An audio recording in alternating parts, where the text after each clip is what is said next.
ಮಸೂದ್ ಖಾನ್ ಬಹಳ ಶಕ್ತಿವಂತವಾದ ಮಾತುಗಳಿಂದ ಜನರನ್ನ ಜಿಹಾದ್ ಕಡೆಗೆ ನಡೆಸ್ತಾ ಇದೀಯಾ. ಇದಿರ್ಲಿ, ಅಲ್ಲನ ಏನಂತೇಳಿ ಪ್ರಾರ್ಥನೆ ಮಾಡ್ತಾ ಇದೀಯಾ? ಏನಂತ ಪ್ರಾರ್ಥನೆ ಮಾಡಿದೆ? ಆ ಅಲ್ಲ ಬಹಳ ದಯ ಇರೋರಲ್ಲ, ಆದ್ರೆ ದಿನ ನಮಾಜ್ ಮಾಡೋ ನೀನೆದಕ್ಕೆ ಇಷ್ಟೊಂದು ಧಾರಣವಾಗಿ ಕೆಲಸ ಮಾಡ್ತಾ ಇದೀಯಾ? ನಾನೇನ್ ಮಾಡ್ದೆ? ಇಸ್ಲಾಂನ ಕಾಪಾಡಕೋಸೆ ಪ್ರಪಂಚದಾಗೆ ಎಲ್ಲಾರ ಇಸ್ಲಾಂ ಪ್ರಕಾರ ಸನ್ಮಾರ್ಗದಾಗ ನಡ್ಬೇಕನ್ನೋದೇ ನನ್ನ ಲಕ್ಷ್ಯ. ಅದು ನಿನ್ ಲಕ್ಷ್ಯ ಮಸೂದ್ ಖಾನ್, ಇಸ್ಲಾಂದ ಅಲ್ಲ. ಅಲ್ಲ ಹೆಸರಲ್ಲಿ ಪ್ರಜೆಗಳನ್ನ ಟೆರರಿಸ್ಟ್ ಆಗಿ ಮಾಡಿದ್ಯಾ. ಒಂದ್ಸರಿ ಆದ್ರೂ ಆಲೋಚನೆ ಮಾಡಿದ್ಯಾ? 9 ತಿಂಗಳು ಅನುಕ್ಷಣನು ಜಾಗೃತವಾಗಿ ಕಾಪಾಡಿ ಉಡ್ಸಿ ಬೆಳೆಸಿದ ಹುಡುಗಿನ ಒಂದು ಕ್ಷಣದಲ್ಲಿ ತುಂಡಾಗ್ತಿದ್ರೆ ಆ ಎತ್ತು ತಾಯಿ ಎಷ್ಟು ನೋವು ಅನುಭವಿಸಿತ್ತೋ ಗೊತ್ತಾಗಲ್ವಾ? ಅಲ್ಲಕ್ಕೋಸ ಏನ್ ಮಾಡಿದ್ರೆ ನಾಯೆ? ಅವರೆಲ್ಲ ಅಲ್ಲಕ್ಕೋಸ ಪ್ರಾಣ ತ್ಯಾಗ ಮಾಡ್ಯಾರೆ, ಸ್ವರ್ಗಕ್ಕೆ ಹೋಗ್ತಾರೆ. ಹಾಗಾದ್ರೆ ನೀನ್ ದೇವ್ರನ್ನ ನಂಬ್ತಿ ಅಂತ ಅರ್ಥ. ನೀನೇನಾದ್ರೂ ದೇವ್ರನ್ನ ನೋಡಿದ್ಯಾ? ಸ್ವರ್ಗನ್ ನೋಡಿದ್ಯಾ? ಈ ತರ ಮಾಡು ಅಂತೇಳಿ ಆ ದೇವ್ರು ಏನಾದ್ರೂ ನಿನ್ನ ಹತ್ರ ಹೇಳಿದನ? ಆ ದೇವರು ನಂಗೆ ಹೇಳ್ಯಾನೆ. ಅಚ್ಚ, ನಿಜವಾಗ್ಲೂ ಹಂಗಾದ್ರೆ ಆ ದೇವ್ರನ್ನ ಬಂದು ರಕ್ಷಿಸ ಅಂತೇಳು ನನ್ನಿಂದ. ಹೊರಗಿದ್ದ 10 ಮಂದಿನ ದಾಟ್ಕೊ ಬಂದಿ ನನ್ನ ಸಾಯಿಸ್ರೆ ಇಲ್ಲಿಗೆ ನಿಂತೋತದ ಅನ್ಕುಂತಿದ್ಯಾ? ನನ್ನ ಬೋಧನ ನಮ್ಮ 1000 ಮಂದಿ ನಿನ್ನ ಬದುಕೆ ಕೊಡಂಗಿಲ್ಲ.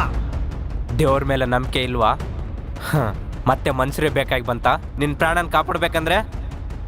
ಆದರೂ ಅಲ್ಲಕ್ಕೋಸ್ಕರ ಕೆಲವರು, ರಾಮ್ಗೋಸ್ಕರ ಕೆಲವರು, ಬೇರೆ ದೇವ್ರಿಗೋಸ್ಕರ ಕೆಲವರು ಈ ಥರ ಜನರ ಪ್ರಾಣ ತೆಗಿತಾ ಇದ್ದಾರೆ. ನಿಜವಾಗ್ಲೂ ದೇವ್ರನ್ನ ನಂಬಿದ್ರೆ ಒಳ್ಳೇದನ್ನ ಮನುಷ್ಯರನ್ನ ಕಾಪಾಡಿ. ಅದೇ ಥರ ಏನಾದರೂ ನಾಡಿದ್ರೆ ನಾನು ಕೂಡ ನಿಮ್ಮ ಥರನೇ ಬರ್ತೀನಿ.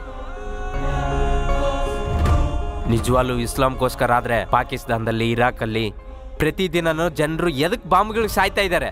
ಹಿಂದೂ ಮುಸ್ಲಿಮ್ಸ್ ಮಧ್ಯದಲ್ಲಾದ್ರೂ ಮನೋವರ್ಗಗಳಲ್ಲಾದ್ರೂ ಐಕ್ಯತೆ ಇಲ್ಲ ಅಂದ್ರೆ ಪ್ರತಿದಿನನೂ ಜಗಳ ನಡೆಯುತ್ತೆ. ಆದ್ರೆ ಆ ತರ ನಡೀತಾ ಇಲ್ಲ. ಯಾವಾಗ್ಲೂ ಒಂದ್ಸರಿ ನಡೀತಾ ಇದೆ ಅಂದ್ರೆ ಅದು ನಿನ್ನಂತವರಿಂದ.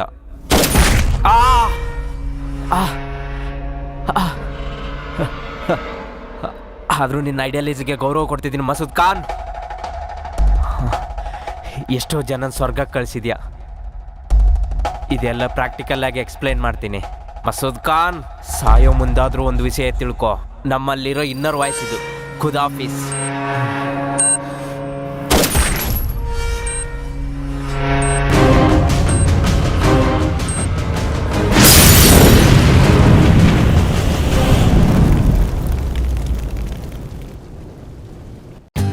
For more updates, like, comment, subscribe to our channel. Hey darlings, గంటని click చేయడం మర్చిపోకండి.